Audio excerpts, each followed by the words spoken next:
साथियों, आप सभी का लर्निंग अड्डा 21 में मैं पुनः एक बार हार्दिक स्वागत करता हूं। और साथियों, मैं हूं संजय सिंह यादव। जैसा कि आप जानते हैं कि गणित के अंतर्गत हम लोग एक ज्यामिति सीरीज चला रहे हैं और उस ज्यामिति सीरीज के अंतर्गत ऐसे इक्वेशन को हम लोग ले रहे हैं जो बार बार प्रतियोगी परीक्षाओं में दोहराए गए हैं। जहां बात साथियों ज्यामिति की आएगी तो इस टाइप का क्वेश्चन निश्चित रूप से आपसे पूछा ही जाएगा।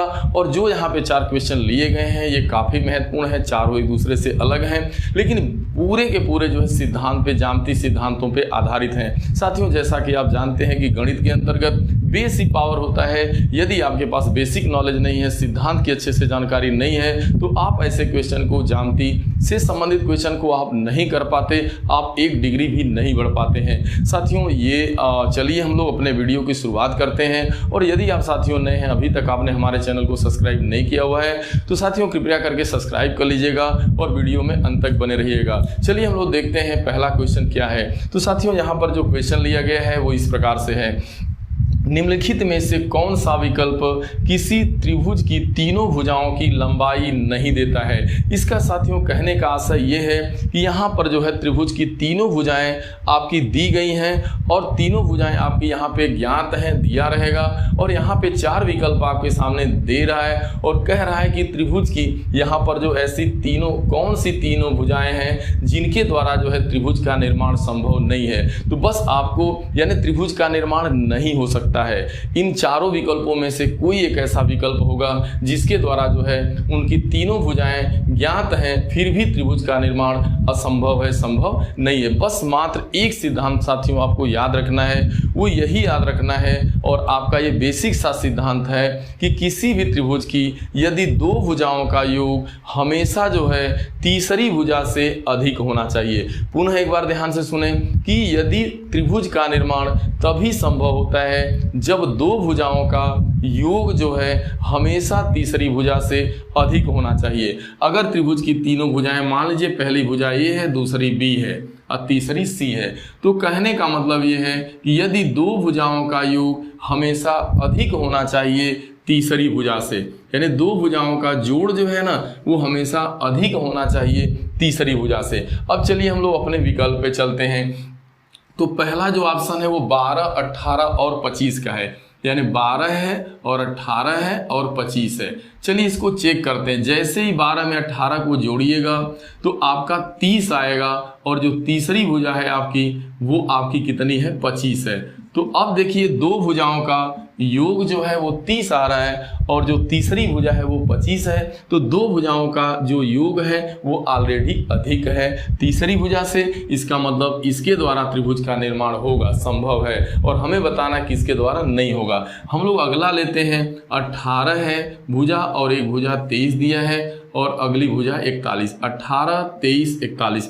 अब जैसे ही 18 में आप 23 को जोड़िएगा तो इसका मान देख रहे हैं कि 18 में 23 जोड़िएगा 41 होगा और ये 41 तीसरी भुजा है ही। 2 भुजाओं को जोड़ा जा रहा है, 41 आ रहा है, वो तीसरी भुजा 41 है। इसका मतलब दोनों का मान आपस में बराबर है। दोनों का मान आपस में बराबर है तब भी जो है यदि बराबर है, ठीक बराबर है, तब भी त्रिभुज का निर्माण संभव नहीं है। क्योंकि जैसे ही आप आधार 41 खींचिएगा और एक भुजा को आप 23 मान करके चाप लगाइएगा और दूसरे को आप 18 मान के चाप लगाइएगा तो वो जो कटान बिंदु होगा वो इसी आधार पर ही वो बिंदु आ जाएगा, मान लीजिए सी। तो इस तरीके से ए बी सी तीनों बिंदु संरेख हो जाएंगे, एक सीध में हो जाएंगे। त्रिभुज का निर्माण संभव नहीं है। केवल एक ही स्थिति में संभव है, वो क्या है कि 2 भुजाओं का योग हमेशा अधिक होना चाहिए तीसरी भुजा से। तो आप देख पा रहे हैं कि यहाँ पर जो ऑप्शन बी वाला है इसके द्वारा जो है चूंकि बराबर है तो त्रिभुज का निर्माण संभव नहीं है। इसके बाद वालों को आप मौखिक चेक कर लीजिए। तो यहाँ जैसे 10 में 7 जोड़िएगा तो 17 आएगा और यहाँ पे तीसरी भुजा 12 है। तो 17 क्या है, 12 से अधिक है, इसलिए जो है त्रिभुज का निर्माण होगा इस भुजा के द्वारा। यहाँ 7 4 11 है और एक 9 है, तो यहाँ पर भी त्रिभुज का निर्माण होगा। वजह क्या है कि दोनों का योग 11 है और तीसरी भुजा 9 है। तो आप समझ पाए होंगे। तो एक सिद्धांत आपको अच्छे से बैठाना है, यह बहुत ही बेसिक सा सिद्धांत है, वो यही है कि त्रिभुज, तीनों भुजाओं के द्वारा त्रिभुज का निर्माण तभी संभव होता है जब 2 भुजाओं का योग हमेशा जो है त्रिभुज की तीसरी भुजा से दोनों का योग अधिक होना चाहिए। चलिए हम लोग अगले क्वेश्चन पे चलते हैं। कह रहा है एक त्रिभुज का परिकेंद्र, अंतः केंद्र, लंब केंद्र और केंद्रक, चार चीजें हैं। परिकेंद्र है, अंतः केंद्र है, लंब केंद्र है और केंद्रक। एक ही बिंदु होते हैं, यानी एक ही पॉइंट होगा, यानी जो मान लीजिए सेंटर है, केंद्रक है, तो वही आपका लंब केंद्र भी होना चाहिए, वही अंतः केंद्र का भी पॉइंट हो, वही परिकेंद्र का भी पॉइंट हो। तो कह रहा है कि त्रिकोण होना चाहिए। वो कौन सा त्रिकोण होगा, यानी कौन सा त्रिभुज होगा? समद्विबाहु का होगा, समकोण का होगा, कि समद्विबाहु समकोण होगा, कि समबाहु होगा? तो साथियों इसमें सही जो जवाब है वो समबाहु त्रिभुज, क्योंकि समबाहु त्रिभुज की तीनों भुजाएं आपस में बराबर होती हैं। ध्यान में रखना है, तीनों भुजा आपस में बराबर होती है। और जो इसका, जैसे मान लीजिए आपने इसका अंतः केंद्र निकाला, तो अंतः केंद्र क्या होता है भाई? कोणों का आधा करने से मिलता है। तो यह मान लीजिए अंतः केंद्र O हो गया, तो अंतः केंद्र O हो गया। अब इसका परिकेंद्र निकालिएगा परिवृत्त बनाने के लिए, तो इसकी भुजाओं का आधा आप करेंगे तो भी आपका सेंटर वही आएगा, यही पॉइंट वही मिलेगा। और यदि आप करके देखिएगा, इसका कंस्ट्रक्शन करिएगा, निर्माण करिएगा, तो देखिएगा वही आएगा। और अगर बात करेंगे लंब केंद्र की, तो जो लंब का केंद्र होगा, यानी जो ये तीनों भुजाओं के ऊपर जब आप लंब डालिएगा, तो लंब का जो केंद्र होगा, जो पॉइंट होगा, तीनों के लंबों के केंद्रों का पॉइंट वो यही होगा, और केंद्र तो होगा ही। इसका मतलब समबाहु त्रिभुज एक ऐसा त्रिभुज होता है जिसका जो है केंद्रक, लंब केंद्रक, परिकेंद्र एवं अंतः केंद्र चारों जो है एक ही पॉइंट पे होते हैं, यानी एक ही पॉइंट पे स्थित होते हैं, एक ही होता है। ये आपको समझ लेना है और ये आपका एक सिद्धांत है। बाकी किसी त्रिभुज में ऐसा संभव नहीं है। आगे की तरफ बढ़ते हैं। कह रहा है एक समबाहु त्रिभुज में प्रत्येक बाह्य कोण का मान कितना होगा? जैसे कोई समबाहु त्रिभुज है, अब मान लीजिए अभी आपने देखा ये समबाहु त्रिभुज है, तो समबाहु त्रिभुज के प्रत्येक बाह्य कोण का मान पूछ रहा है। तो जरा ध्यान देना, समबाहु त्रिभुज के प्रत्येक अंतः कोण का मान यदि देखा जाए, मान लीजिए ये ABC एक समबाहु त्रिभुज है, अब इसके प्रत्येक अंतः कोण का मान देखेंगे तो 60 अंश होता है। भाई ध्यान देना, त्रिभुज के तीनों अंतः कोणों का योग 180 अंश होता है। बराबर भुजा के सामने का कोण बराबर होता है, इसलिए यहाँ पे सभी अंतः कोण 60 अंश के बनते हैं समबाहु त्रिभुज में, आप जैसा कि जानते हैं। लेकिन इसका कह रहा है प्रत्येक बाह्य कोण, तो देखिए बाह्य कोण क्या होगा? जब इस भुजा को आप आगे की तरफ मिलाइएगा तो यह आपका उसका बाह्य कोण माना जाएगा। लेकिन यदि आप देखते हैं कि यहाँ से यहाँ तक एक सरल रेखा हो जा रही है, और एक सरल रेखा पर कितने अंश का कोण बनता है? 180।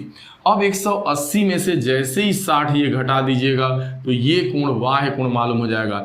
यानी प्रत्येक बाह्य कोण का जो मान होगा वो कितना होगा? तो आप 180 डिग्री में से अंतः कोण 60 घटाइएगा तो बाह्य कोण 120 डिग्री आएगा। प्रत्येक बाह्य कोण इसी तरीके से यहाँ इसको आगे बढ़ाइएगा तो यह 120 डिग्री मिलेगा, उसी तरह इसे बाहर बढ़ाइएगा तो यह 120 डिग्री मिलेगा। और याद रखना है, जैसे समबाहु त्रिभुज भी एक बहुभुज ही होता है, और कोई भी बहुभुज है उसके सभी बाह्य कोणों का योग याद रखिएगा 360 अंश होता है। अगर आप 120 डिग्री यह 120 डिग्री बाह्य कोण, यह 120 बाह्य और यह 120 बाह्य, तो यहाँ 3 बाह्य, चूंकि 3 अंतः कोण है त्रिभुज में, समबाहु त्रिभुज में 3 अंतः कोण बनेगा तो 3 बाह्य कोण भी बनेगा, और इन तीनों बाह्य कोणों को जोड़िएगा तो 360 अंश के बराबर आएगा। अगर त्रिभुज के तीनों अंतः कोणों को जोड़िएगा तो वो 180 अंश के बराबर आएगा। लेकिन इस प्रश्न में कह रहा है प्रत्येक बाह्य कोण कितने अंश का होगा? तो प्रत्येक अंतः कोण 60 अंश का हो रहा है, तो प्रत्येक बाह्य कोण 120 अंश का होगा। ये आपको अच्छे से समझना पड़ेगा। ठीक है साथियों, तो ये आपको अच्छे से क्लियर हो गया। अब आगे के देखिए, ये सारे क्वेश्चन जो है एसएससी सीजीएल एग्जाम में पूछे गए हैं। कोई 2020 में है तो कोई 2022 में पूछा गया है। तो इस तरीके से बहुत ज़्यादा इंपॉर्टेंट ये चारों क्वेश्चन हैं। अब आप समझ भी पा रहे होंगे, लेकिन बहुत ज़्यादा जो है सैद्धांतिक भी हैं और बहुत फास्ट लगाया जा सकता है। अगला क्वेश्चन है, एक त्रिभुज के तीनों कोणों का अनुपात दिया गया है तो उसकी भुजाओं का अनुपात कितना होगा? देखिए, कोई त्रिभुज है ना, तो त्रिभुज के जो है कोणों का अनुपात दिया गया है, यानी कोणों का अनुपात। तो जो त्रिभुज है उसके तीनों कोण, देखिए कोई त्रिभुज है तो उसके 3 अंतः कोण होंगे, तो तीनों अंतः कोणों का मान न दे करके 3 कोण का अनुपात दिया, वो ये दिया है 1 संबंधे 2 संबंधे 1। तो अब हम क्या करेंगे, इन तीनों कोण कोणों का जो अनुपात दिया गया है तो वहाँ से हम कोण मान लेंगे। चलिए यहाँ पे हम मान लेते हैं कि चलो ये पहला यह 1 है तो इसे मान लीजिए यह x डिग्री है, अगला वाला 2x डिग्री का है, अगला वाला x डिग्री। ठीक है, तो अब देखिए ये तीनों अंतःकोण आपने मान लिया और इन तीनों अंतःकोणों का जो योग होगा वह आप जानते हैं कि त्रिभुज के तीनों अंतःकोणों का योग 180 अंश के बराबर। 2x में 2x जोड़िएगा, ये मिला के 4x डिग्री होगा और होगा 180 डिग्री। काटिएगा 180 से 4 को तो आएगा 45 डिग्री। इसका मतलब क्या हुआ कि ये कोण आपका पहला वाला 45 अंश का हो गया, 45 का 2 गुना 90 डिग्री हो जाएगा और यहाँ पर हो जाएगा 45 डिग्री। तो आप कोण के सहारे एक त्रिभुज बनाइए, इसका मतलब एक कोण 90 अंश का हो गया। तो ये प्रमाणित कर दिया कि यह त्रिभुज क्या है भाई, समकोण त्रिभुज है। अब ये दैट्स क्लियर कि एक कोण का मान 90 डिग्री आ गया तो यह समकोण त्रिभुज। आप एक समकोण त्रिभुज बना लीजिए और जरा ध्यान में रखना है ये कोण 45 अंश का है और ये 45 अंश का। तो ये क्लियर हो गया कि जब दो कोण बराबर हैं तो दोनों कोणों के सामने की भुजा भी बराबर होगी और 90 अंश का है तो इसके सामने का ही विकर्ण होगा, यानी ये कर्ण होगा एक तरह से। अगर ये देखा जाए तो लंब है और ये देखा जाए तो ये समकोण त्रिभुज का आधार है। यहाँ कोण बराबर है तो भुजाएं बराबर, दोनों भुजाएं देखिए यहाँ पे बराबर होंगी क्योंकि ये समद्विबाहु समकोण त्रिभुज है। तो मान लीजिए कि यह लंब 5 सेंटीमीटर का, अगर ये भुजा y सेमी की है तो यह भी भुजा मान लीजिए y की होगी। ये y लंबी है तो यह भी y लंबी होगी क्योंकि दो का यह भी 45 यह भी 45। अब आपको दो भुजाएं मालूम हो गई है तो तीसरी भुजा आपकी निकल जाएगी, यानी आपका कर्ण का मान निकल जाएगा। ये कैसे निकलेगा कर्ण का मान? आपका जो लंब है उसका वर्ग कर दीजिए, आधार जो है उसका वर्ग करके जोड़ दीजिए। लंब का वर्ग करिए, आधार का वर्ग करिए, जोड़ करके वर्गमूल ले लीजिए तो कर्ण का मान निकल जाएगा। चूंकि पाइथागोरस प्रमेय आपकी यही कहती है कि किसी से समकोण त्रिभुज में जो कर्ण का वर्ग होता है वो लंब के वर्ग एवं आधार के वर्ग के योग के बराबर होता है। तो आप पाइथागोरस प्रमेय लगाएंगे, y स्क्वायर में y स्क्वायर जोड़िएगा 2y स्क्वायर होगा। अब इसका वर्गमूल लेंगे तो आपका y कड़ी में 2 आ गया। अब आपके पास तीनों भुजाएं मिल चुकी हैं, आपने लंब को y माना है, आधार को y माना है और कर्ण आपका आ गया y कड़ी में 2। तो अब आप यहाँ से बड़े आराम से आप निकलते हो, देखिए 45 डिग्री है, संबंध आपका 90 डिग्री है, संबंध देखा जाए तो 45 डिग्री है। अब 45 डिग्री है तो इसका मान क्या माने, इसकी भुजा y है, जो 90 के सामने का विकर्ण है वो आप निकाल चुके हैं, वो y कड़ी में 2 है और यह भी भुजा y है। तो ये भुजाओं का अनुपात आ गया। यही आपसे पूछा था कि भाई आपको त्रिभुज की भुजाओं का अनुपात बताना, ये भुजाओं का अनुपात। अब आप देख पा रहे होंगे ये y से सब कट जाएगा, एक संबंध कड़ी में 2 संबंध 1 आ गया, यानी एक संबंध कड़ी में 2 संबंध 1, यानी 1 रेशियो कड़ी में 2 रेशियो 1, यानी यहाँ पे चौथा ऑप्शन आपका सही है। तो इस तरीके से आपने देखा कि समकोण त्रिभुज के अंतः कोई त्रिभुज दिया था, उसके कोण का अनुपात आपको मालूम था, तो वहां से आप इसकी भुजाओं का अनुपात आप बड़े आराम से पता कर पाए। लेकिन साथियों यहाँ समकोण त्रिभुज था इसलिए आप आसानी से कर पाए, अगर यही समकोण त्रिभुज नहीं होता तो फिर आपको दिक्कत होती। तो ऐसे त्रिभुज का निर्माण, ऐसे यदि कोण का अनुपात मालूम रहे तो त्रिभुज की भुजाओं का अनुपात आप कैसे बताइएगा, इसके लिए हम आपके लिए अगली वीडियो एक स्पेशल लेके आएंगे। वो त्रिभुज कोई भी रहेगा, कोण का अनुपात मालूम है तो आप भुजाओं का अनुपात बड़े आराम से निकाल लेंगे। साथियों मैं उम्मीद करता हूं कि ये वीडियो आप सभी को जरूर पसंद आई होगी और इसे साथियों शेयर करना ना भूलिएगा, चैनल को लाइक सब्सक्राइब करिएगा और आपके कमेंट का हमें इंतजार रहेगा कि ये वीडियो आपको कैसी लगी। आप कमेंट साथियों जरूर करना। मिलते हैं अगली वीडियो में, तब तक के लिए आप सभी को बहुत बहुत धन्यवाद। Thank you.